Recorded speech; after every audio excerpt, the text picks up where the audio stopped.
C'est dans cet immense hôtel que près de 900 rescapés du massacre du kibboutz Be'eri ont élu domicile depuis près d'un mois. Enfants, parents, personnes âgées, tous tentent de faire face au traumatisme incommensurable qu'ils ont vécu ce 7 octobre. À l'entrée, les visages de ceux qui sont retenus à Gaza. Leurs proches sont déterminés à les ramener sains et saufs.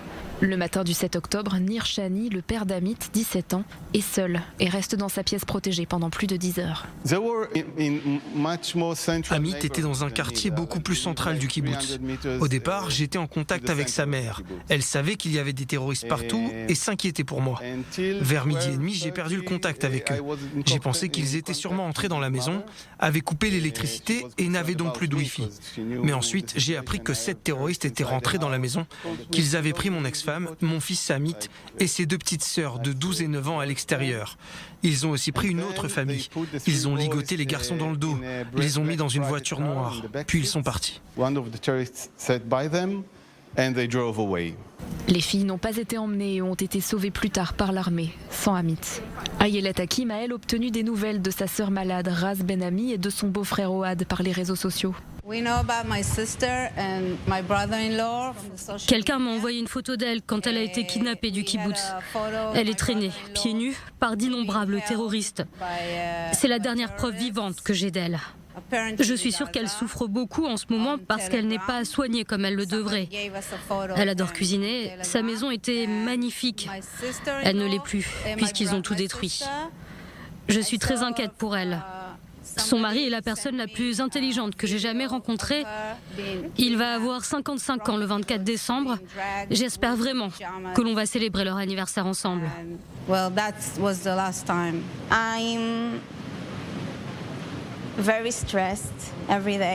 Je suis très angoissée tous les jours. On n'a aucune information sur leur état de santé.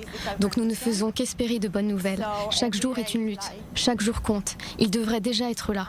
Nous ne savons pas combien de temps ils vont pouvoir tenir ainsi. La Croix-Rouge n'est pas allée les voir. Ils n'ont pas eu leurs médicaments. Est-ce qu'ils savent quel jour on est? Si c'est le matin ou le soir? Je veux croire qu'ils sont vivants et qu'ils sont ensemble et prennent soin l'un de l'autre. Mais c'est de plus en plus difficile chaque jour.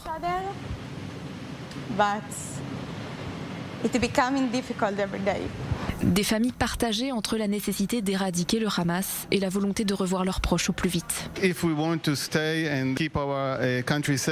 Si nous voulons être en sécurité, nous devrons battre le Hamas. Cela aurait pu être fait avant le 7 octobre, mais cela pourra aussi être fait plus tard. Pour l'instant, l'effort doit être porté sur les otages. Et si cela signifie qu'il faut délivrer un laissez-passer vers l'Égypte à certains membres du Hamas, qu'ils le fassent. La revanche peut attendre. Après cette guerre, il ne faut plus de Hamas à Gaza. Nous ne sommes pas rassurés par les gens de Gaza parce que beaucoup d'entre eux soutiennent le Hamas et pourtant nous avons pris soin d'eux. Certains d'entre nous, comme Viviane ici, ont emmené des gens de Gaza pour qu'ils puissent se faire soigner en Israël. Mais nous menons une guerre contre le Hamas. Et puis il y a ceux qui savent qu'ils ne reverront jamais leurs proches. Le 7 octobre, Michal Pignan est elle aussi cloîtrée dans l'abri de sa maison de 6h30 à 1h du matin le lendemain. La maison de ses parents se trouve à un carrefour stratégique du kibboutz. Elle devient le quartier général des terroristes. Sa mère l'informe par message qu'ils ont envoyé des grenades et fait exploser la porte de l'abri protégé. Une balle traverse et blesse son père. Les 2 parents ont été emmenés à l'entrée du kibboutz, les mains liées. What happened, it's not private anymore. It's not ours. J'ai dit à mes frères que ce qui s'est produit n'est plus privé. Le monde doit savoir ce qui s'est passé. Un parent ne mérite pas de mourir sans que les gens ne sachent qu'il est mort dans la peur. Tirer des roquettes n'est pas quelque chose de personnel, mais rentrer chez eux et brûler leur maison pour les faire sortir et les tuer, c'est très personnel.